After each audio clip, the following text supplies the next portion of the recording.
G'day guys and welcome to Raging Rhino. It's time for episode 7 of Ahsoka, the second last episode of the season. Now at this point of the story, not a lot has actually happened. It's actually been quite boring. There's been a lot of jangling keys on the screen, but also too the dialogue has been horrible, and they've really done a bad job of actually letting us know time. You know, I constantly talk about this thing in regards to time and how much time's gone by and all of this kind of thing. And the biggest question on my lips is whether or not they're actually going to show an element of time going by in our current galaxy with like Hera still there and all of that sort of thing while they were traveling from one galaxy to another. How much time has actually gone by? That's the biggest question on my lips, because that is one thing Lucasfilm can't do is time. It all seems to be hyperspace travel. Even in that episode with Hera at the shipping yard, she just teleports back to her ship. So there's a lot of that. So the biggest question on my lips is honestly that. And not much more. I'm wondering what jangling keys or what nostalgia bait we're going to get out of this episode. Of course, I'm also curious to see on whether or not Sabine actually explains to Ezra why they're even there and what she did in regards to destroying his sacrifice for the last 10 years, just so that she could see him again. And of course, Thrawn's going to go back to the other galaxy. So let's get straight into this episode. If you are new here, of course, you get to see my reactions as I go through the episode, and then you get my thoughts and my review at the very end. Let's get into this. She was fated to make that choice. There wasn't enough time to prepare her to make the It's right so one. stupid that she was fated to make that choice. Dumb as shit. Convenient. Do you know Ezra Bridger? He's my friend. And then they took her to Ezra. Coruscant. Morgan Elsbeth was leading a coordinated effort by the Imperial Remnant. Objection! Imperial Remnant. Such a sensational term. It's so stupid. Dude, you've got evidence. The New Republic arrested people that were under the Empire Remnant. Hera, say to him, you arrested people at the shipping yard for Imperial Remnant activity. Say, we had Morgan Elsbeth, whatever the fuck her name is, in custody, and she was broken out by 2 Dark Jedi. You want to see the hologram of it again? Killing New Republic troops, soldiers on that ship? There is evidence there. And yet, this guy's got to be working for the Empire. Has to be in on it to be this fucking stupid. And for Hera not to bark up and actually say those things, like this is the evidence that we've actually got, is stupid. Absolutely stupid. There is no proof of any coordination between the scattered and dwindling number of Imperial forces. Yes, there is. I motion that General Syndulla be court-martialed for disobeying a direct order. Also, just want to point out quickly that, this isn't even the court-martial yet. How long would it take those guys to travel from one galaxy to another? It honestly seems like it takes the same amount of time for them to get from that planet that they were on, where Ahsoka ended up in the world between worlds. Hera went from that planet to Coruscant, came into this room, and is now being interviewed for a court-martial in the time that it's taken them to travel from this galaxy to the galaxy that Thrawn is in. Once again, completely destroying time in this series, or in this universe. Pardon, but identification. Oh, C-3PO. Identification. I am here on behalf of Senator Leia Organa. Yeah, because they can't bring her in herself. Because Carrie Fisher's dead, number one. And number two, this is the problem with them actually working in this time period. Leia should be walking into this room. Or at least she should be actually already a part of what's actually going on here. Luke should be a massive part of this story. Han should be a massive part of this story.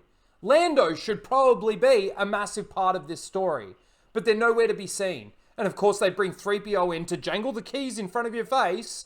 Watch all the seals clap because it's C-3PO. Human-cyborg relations. Regrettably unaware that Senator Ziono had held a vote against such a mission. Oh my Without her. god. This is preposterous. The court cannot admit evidence of this kind from a mere droid. That was so dumb. Dismissed. So Hera, like, let's bark up again and say, like, what do we do now? Like, there's an obvious situation going on. This is the evidence that we've got. What are we going to do about it? No. No. Put your personal feelings aside and don't deny you have them. How real is the threat of Thrawn's return? And hope for the best. Oh my god. You've got evidence, Mon Mothma.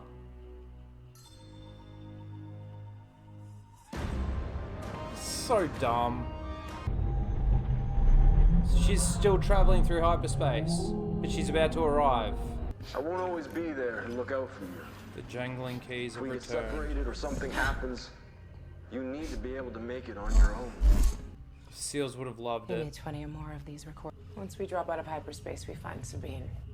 And how do you propose we do that? That's if you're even in the right galaxy. Or have you read the script? The Star Whales have brought us to the correct galaxy. Yeah, To there learn you the go. same system. Please destroy the ship. We already know that these shots can't do a damn thing.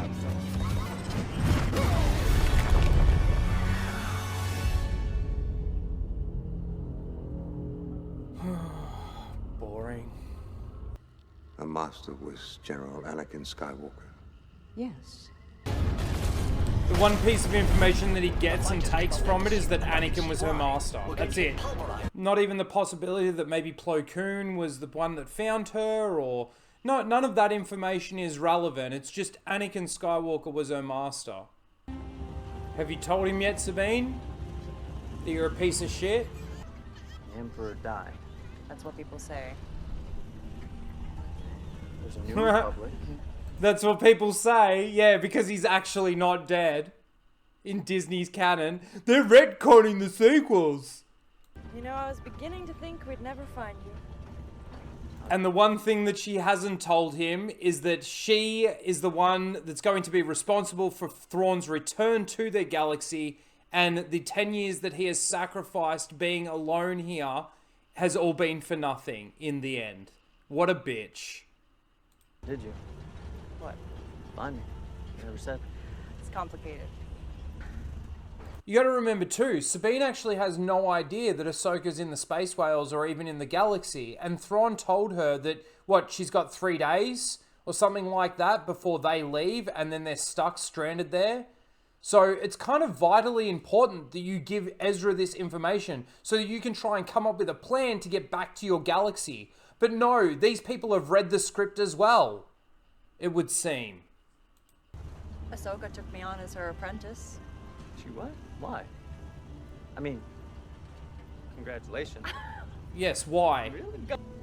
It's stupid. That's what it fucking is. Oh, the amount of dialogue that we just had then, and it was completely pointless. It was just them recapping us on what Sabine has told him, which is basically nothing of importance. And Sabine still hasn't told him any of the vital pieces of information. Just basically said it's complicated, and that's it. How the fuck are you going to get home? Are you going to tell him that you fucking have allowed the Imperial remnant to basically get Thrawn back to their galaxy? You've given them the way to be able to do that? No, none of the important stuff is actually brought up. This episode has fucking annoyed me so much because nothing is happening and nothing of importance is happening. So they somehow were able to recruit those people. So many holes in this fucking story. I'm in need of your assistance. We are at your service, my lord. And didn't Thrawn ask them to use some of their dark magic at the end of the last episode? Have we seen them use their dark magic yet? Or is that what it was the dark magic used to create the minefield? Or something like that? Things are just said and it doesn't even add up. They don't even pay it off. There's another way.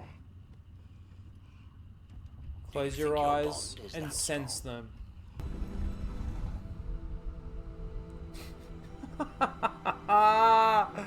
Oh man, it's so stupid.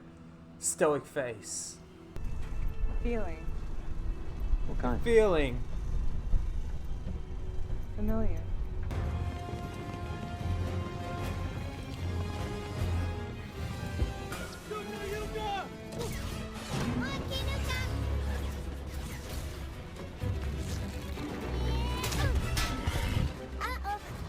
You didn't mention defenseless. Is this supposed to be funny?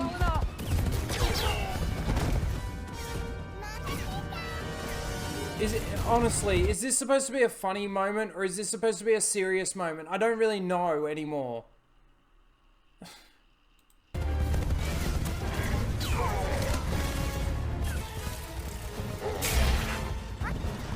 What do you think that's gonna do? It's a fucking machine. You're zapping it with your stick.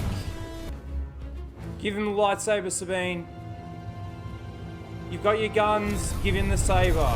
Just remember what happened last time. You got the timing wrong? And didn't I feel terrible? No!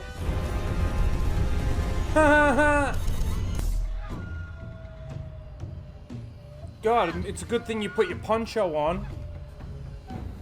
So they can get in your way. Give him Plan. the lightsaber. Here, do your thing. Yeah. What thing? It's your lightsaber. Take it. You keep it. What? What? I don't need it. Besides, you've been training. Very funny. No, I'm serious. Take it. I gave it to you. It's yours now. Take What? a blast. No. The Force is my ally. Oh my god. The Force is his ally. What's he gonna do? Stop blaster bolts with his fucking hands? Stop lightsabers with his hands? With the Force? What's the bet? Shin gets involved and he stops her lightsaber with his hands. Get your lightsaber. She's got her blasters. That is so stupid. That is the stupidest fucking shit I think I've ever seen in Star Wars. Ever. Fucking dumb. Force push. What else you got, Ezra? Be good if you had your lightsaber. What? Well, it'd be great now if you had your lightsaber. Ah! Told ya! Told ya! What's the bet? He's gonna stop the lightsaber with his fucking hands. Oh, this is so infuriatingly stupid. I thought the Force was your ally. We're back to Sabine and her fighting again. What was that?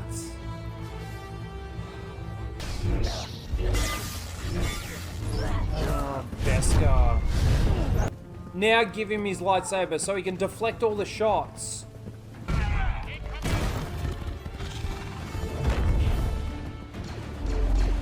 Oh my lord. In the grand scheme of things, one might even call this first match with Tano a success. Oh really? Thrawn's a fucking idiot. Ezra still has no idea what's going on. That's it. That's it. That was the episode. That's what they decided to give us. It is a complete filler episode and nothing actually happens. Nothing of relevance actually happens. Sabine hasn't told Ezra anything.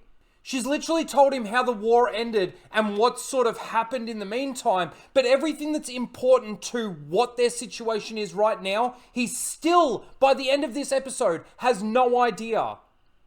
Now, I bet this is what I think is going to happen. Because they were traveling with the space whales, they were able to map a course from that galaxy originally to this galaxy, so they're going to be able to jump back. The thing is that they had hyperspace. They had ludicrous speed with the whales. And of course, with the ring that the Empire has built with, I think it's 7 hyperdrive cores on it, they're traveling at ludicrous speed. So if this is how they're going to get back and they're going to remap a course back the way they came using Ahsoka's ship, well then it should take probably about 10 times as long. That is something, again, that I had a problem with this episode. Like I said, at the very beginning, with all of this stuff going on with Hera, it seems to have taken place very, very quickly, and they're already at the other planet. Again, no time.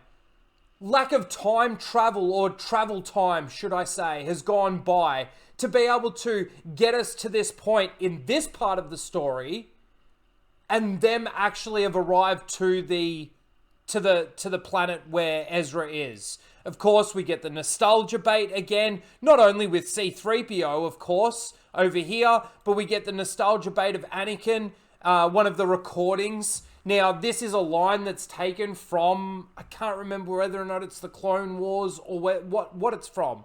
It might even actually be from the Tales of the Jedi, possibly. Probably actually the Clone Wars, but it could be something from Tales of the Jedi. I can't remember anyway. But again, it's just nostalgia bait. And the way that Ahsoka is like doing these moves is kind of, a lot of it is without any sort of patience or grace. It's all like really, and she's got this look on her face of, and angry and anger. And that's how it came across while I was watching it. Then they come out of hyperdrive and they've ended up in a minefield, an Empire minefield. And this is the other thing too, is at the end of the last episode, Thrawn asked the witches to be able to use their dark magic. And did they use their dark magic? I guess that he recalled them back into the room again so that they could track where Ahsoka was in the debris field, right? But when he said, like, I need to use your dark magic again, it seemed like it was a bit more than just that and what we got there. Of course, they're trying to show Grand Admiral Thrawn as, like, this really wise and great and amazing and extremely knowledgeable tactician. And it falls so short when it's so dumb. Like, the whole thing is so fucking dumb. A lot of this conversation, like I said, that was taking place, there's no substance to it. It's literally like, okay, so before they started moving or something, Sabine updated them and now they're just recapping that update on what's actually happened. And she mentions that Ahsoka took her on as an apprentice, and he's like, why? And then he starts laughing, oh no, I didn't mean it like that. Well, it's a good question. Why? Why the fuck would she bother? And then they try and play it off like, oh, you had some skills or something about you when I was training and when you were training with Kanan. They kind of like try and imply that when there was never any of that. And of course, the one thing that Sabine should be saying, especially in this moment when she actually has no idea, she thinks that Ahsoka is dead. She even says that at the end of the episode. How are they going to get back to their galaxy? She's got to tell him. There's got to be some sort of urgency here, but there just doesn't seem to be. They've got 3 days to figure out how to smuggle themselves onto Thrawn's ship so that they can travel back to their galaxy. That's what the plan should be. But no, they've read the script, so they know what's going to happen. They know that Ahsoka's not dead, and that Ahsoka's going to make her way there. And of course, Ahsoka uses the Force to connect with Sabine in this moment so that she can figure out exactly where they are, right? Close my eyes and I'm going to communicate with Sabine. And Sabine's like, speaks back to her and she's like, I know exactly where she is. Just at the same time as the witches figure out exactly where they are in the debris field and they open fire on them, right? So they've got to get out of there and go straight to Sabine. But just as that happens, they find Baylan and Shin, find Ezra and report in and say, we've found him. So they can send more troops there. And of course, Ahsoka's going to be there as well. Also, too, at the end of the last episode, Baylan and Shin were being watched by these people, by these mercenaries out there or whatever they are, and they just happen to help them. They just happen to recruit them off screen. It's very quick. Very quick. Shit happens just like you wouldn't believe. Allies are made and everything. Of course, Ahsoka shows up and Baylan doesn't want Ahsoka interfering, so they have a little bit of a fight. At the same time, like I said, as I was going through my reactions, Sabine should be giving the lightsaber back to him, and he's like, no, I don't need it. You've been training. You use it. The Force is my ally. Now, I think what they were trying to do here was trying to show that Ezra, obviously being stuck on this planet for 10, 11 years, whatever it is now, right, was actually able to get through that 10 years without a lightsaber. And of course, he was using his Force abilities. So they wanted to show him being able to use his Force abilities in combat. But at the end of the day, it would have been better if you had the lightsaber on you. Especially if Ahsoka didn't conveniently show up as you were then surrounded by the stormtroopers, right, to actually be able to deflect them. But I also did find that it was funny how I predicted, it's so predictable. I predicted that Ezra is going to stop a lightsaber with his hands. And what do we get? Ezra stopping a lightsaber with his hands. There you go. Right there.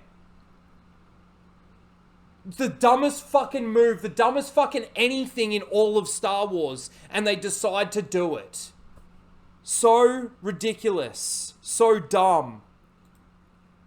So Ahsoka doesn't defeat Baylan. Basically, Hu Yang fires something at the air, flares at the ground or something, because it doesn't injure anyone, it doesn't do anything, but it just uses a bit of explosion, so Ahsoka's actually able to steal his mount and ride down to this other battle. Oh, Thrawn also figures out that they're missing one mercenary. Baylan isn't actually in this fight, so he kind of like takes it as a loss, but at the same time we win because Ahsoka's running out of time. The only time is relevant in this story when they make it relevant, not when things actually should be progressing in a timely or a length of time manner. So they get surrounded, and at this bit, like, I didn't understand why Ezra, like, what is so comedic and so funny about this? This should be a serious moment. You've just been under attack. They're not going to do anything else, and this is how Ezra deals with it. Destroy them. Wait. We could talk. Or we could just... Don't you want to take us as prisoners? Fire! And it just so happens to be lucky that Ahsoka shows up right at that moment. Like, is this supposed to be a serious moment or not? Like, and it was the same thing when they were driving those little buggy things, those eggs. And of course, they end up defeating all the troopers. Thrawn calls them all back. And, you know, he's saying how they're filling all the resources and everything that they've got from this planet. They're nearly done, right? Packing in all the cargo. And they're just going to get out of there as soon as that's the case. Thrawn calls back his troops. Shin gets left by herself. Ahsoka tries to help her and say, you know, come with me, give me a lightsaber and I'll be able to help you. And Shin just runs away. And then they have their little happy reunion moment, right? And that's it. And he goes, I think I'm going home. How? How are you getting home? Sabine hasn't told you anything. She's just a fucking bitch. Ahsoka hasn't told you anything. All you now know is that Sabine thought that Ahsoka was dead with no explanation or anything. There is no substance and nothing has really progressed in this story. Nothing. It's amazing. They show time going by for no reason, and all the dialogue and everything that takes place in that time that they show us on the screen, and nothing happens in that time. But you know what has happened off screen? Baylan was able to make allies off screen. Ahsoka was able to make the rest of her journey off screen and do a little bit of training. Hera has traveled from that Stonehenge planet in the original galaxy to the New Republic on Coruscant in that time, and somehow figured out a way to get an alliance with Leia without Leia showing up. Of course, C-3PO has to deliver the message. But wouldn't it be interesting if maybe while they were traveling back, Leia was to contact Hera and say, I can help you in this situation. We've got some suspicions about this senator that's going against you. The fact that he might be involved with some of this Imperial Remnant activity that we've got evidence of. No, they'll do all of that off screen, and then what they show us on the screen is pathetic, pointless bullshit that means nothing and gets the story nowhere. Gets us absolutely nowhere. And that's all we got from this episode. It was boring, it was bland, and it was filler. In the 7th episode of this 8-episode series. We got 1 episode left. How are they going to leave this story? If you can even call it a goddamn story. It's a joke. It's a joke. I don't know how people are going to react to this. I know that the SEALs are going to clap when they see 3PO. I know the SEALs are going to clap when they see Anakin again. They're probably going to clap at the ridiculously slow and brutal to watch fight between Baylan and Ahsoka again. They're probably going to clap at the ridiculous fight that Ezra decides to turn down taking his lightsaber back. I gave it to you. Did you actually give it to Sabine? I don't remember you specifically giving it to her. I mean, I could be wrong. It's been a while since I watched Rebels. But none of this seems to tie up with Rebels at all. The characters don't seem to act like the characters that they should. And especially being normal human beings or being normal beings in this galaxy and the way that they would talk. It's like I said, when Hera was talking to them, she should be saying, we've got all the evidence we need, don't we? We had Morgan in custody. They broke her out, 2 Dark Jedi. They killed people on the ship with their lightsabers, and we've got a hologram of that. At the shipping yard, the New Republic arrested the Imperial Remnant people. You've arrested them. There should be enough evidence to be able to actually do something about it. To get Hera off. But no, they've got to flash the keys in front of you to be able to do that. God. This is so far removed from what Star Wars is and what Star Wars was. It's a joke to think that anyone can sit there and think that this is peak Star Wars. It's so bland and boring and dumb. And the lore changes constantly. Anyway, that's all I've got. Honestly, this episode was pathetically boring and filler. For the 7th episode, the second last episode of this entire season, to have an episode like this, it's beyond a joke. It really is. Thrawn isn't menacing at all. He's not really that intelligent. Oh, he was doing all of this so that he had the time to be able to fill his catchments with all the supplies that he needed. And now that he's been able to successfully do that, he's going to be able to get out of there without any qualms or anything actually going on. It's not Thrawn. It's Thrawn in name only. That's it. Anyway, that's my thoughts on the episode. What a fucking joke. That's, in a nutshell, that's what this episode was. That's, in all honesty, what the entire series has been. Anyway, let me know your thoughts in the comments below. Please don't forget to like, share, and subscribe. And we'll see ya in the next one, which is episode 8, the season finale, where who fucking knows what kind of garbage we're going to get out of that one. Anyway, let me know your thoughts in the comments below, and we'll see you in the next one. Later, guys.